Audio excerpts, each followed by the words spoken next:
इधर अमेरिका दौरे पर पहुंची जापान की प्रधानमंत्री सनाए तकाइची के सामने डोनाल्ड ट्रंप ने कुछ ऐसा कह दिया कि प्रेस कॉन्फ्रेंस के दौरान वो सन्न रह गए।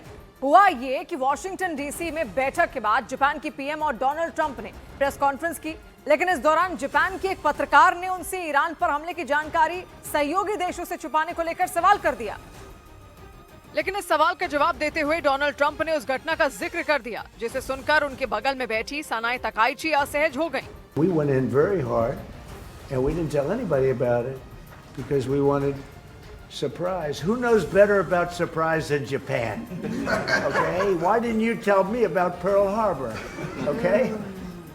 Right?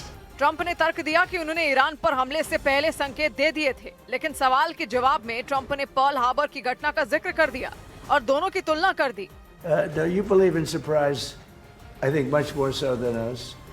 And we had to surprise him, and we did. Donald Trump ने जिस पर्ल हार्बर हमले का जिक्र किया वो घटना 7 दिसंबर 1941 को घटी थी। अमेरिका के नौसैनिक अड्डे पर जापान ने अचानक हवाई हमला कर दिया था और सुबह सुबह बमों की बारिश कर दी थी। अमेरिका की जमीन से पर्ल हार्बर दक्षिण पश्चिम में दूर समुद्र के बीच एक छोटा सा टापू है। कैलिफोर्निया से पर्ल हार्बर की दूरी करीब 4200 किलोमीटर है। हालांकि वहां पहुंचने के लिए या तो हवाई यात्रा करनी पड़ती है या फिर समंदर के रास्ते जाना पड़ता है। अमेरिकी नौसेना ने वहां पर अपना एक बेहद मजबूत बेस बना दिया था। लेकिन 7 दिसंबर 1941 की सुबह सुबह इस शांत टापू पर 2 घंटे तक ऐसी बमबारी हुई थी जिसने दूसरे विश्व युद्ध का रुख ही मोड़ दिया था, क्योंकि पर्ल हार्बर हमले ने न केवल दूसरे विश्व युद्ध का समीकरण बदल कर रख दिया था, बल्कि आगे चलकर इस हमले को जापान पर हुए परमाणु अटैक की वजह माना गया। क्योंकि पर्ल हार्बर हमले के ठीक 4 साल बाद 1945 में अमेरिका ने जापान को वो जख्म दे दिया जिससे उबरने में उसे कई दशक लग गए।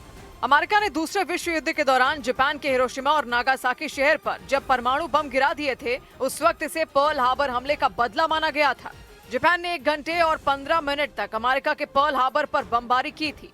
जापान के इस हमले में पर्ल हार्बर पर तैनात अमेरिका के सभी 8 जंगी जहाज पूरी तरह तबाह हो गए थे। उनमें 4 तो समंदर में डूब गए थे। द्वितीय विश्व युद्ध में अमेरिका की किसी जमीन पर यह पहला हमला था। जापान के इस हमले में 2400 से ज्यादा अमेरिकी जवान मारे गए थे। इसके बाद अमेरिका पूरी तरह से दूसरे विश्व युद्ध में शामिल हो गया था।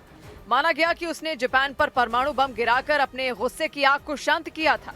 यानी पर्ल हार्बर हमले ने अमेरिका और जापान के बीच दुश्मनी की वो खाई बना दी जिसे पाटने में कई दशक लग गए। डोनाल्ड ट्रंप ने जापान की पीएम के सामने उसी हमले का जिक्र करते हुए ईरान पर किए गए अपने हमले को जायज ठहराने की कोशिश की। उधर रूस के विदेश मंत्रालय ने इजरायल के दूतावास को पत्रकारों पर हुए हमले के मामले में फटकार लगाई। रूस ने पत्रकारों पर हुए हमले को जानबूझकर किया गया हमला बताया। एक दिन पहले दक्षिणी लेबनान में रूस के एक न्यूज चैनल के रिपोर्टर के सामने मिसाइल गिरी थी जिसमें वो और उनके साथी बुरी तरह जख्मी हो गए थे। और इसी बात से नाराज रूस के विदेश मंत्रालय ने इजरायल के दूतावास को फटकार लगा दी। रूस ने उन पत्रकारों पर हुए हमले की निंदा की और इसे अंतर्राष्ट्रीय कानून का उल्लंघन बताया। आरोप लगाया कि उनके पत्रकारों पर जानबूझकर हमला किया गया। एक दिन पहले रूस के न्यूज चैनल रशियन टेलीविजन के वो रिपोर्टर दक्षिणी लेबनान में लाइव रिपोर्टिंग कर रहे थे, तभी उनके पास मिसाइल हमला हुआ।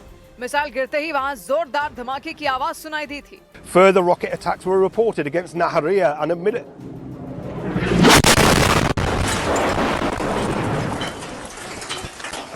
हमला उस वक्त हुआ था जब वो रिपोर्टर लेबनान में हो रहे हमलों की जानकारी दे रहे थे। तभी उनके बिल्कुल पास एक मिसाइल आकर गिर गई। इसके बाद उन्होंने भागने की कोशिश की। इस दौरान उनके साथ मौजूद कैमरा पर्सन के हाथ से कैमरा गिर गया। वो कैमरा काफी देर तक जमीन पर ही गिरा रहा। मिसाइल गिरने के बाद का मंजर भी उस कैमरे में कैद हो गया। हमले के बाद रिपोर्टर ने आरोप लगाया कि प्रेस की आधिकारिक यूनिफॉर्म पहने होने के बावजूद इजरायल ने उन्हें निशाना बनाया।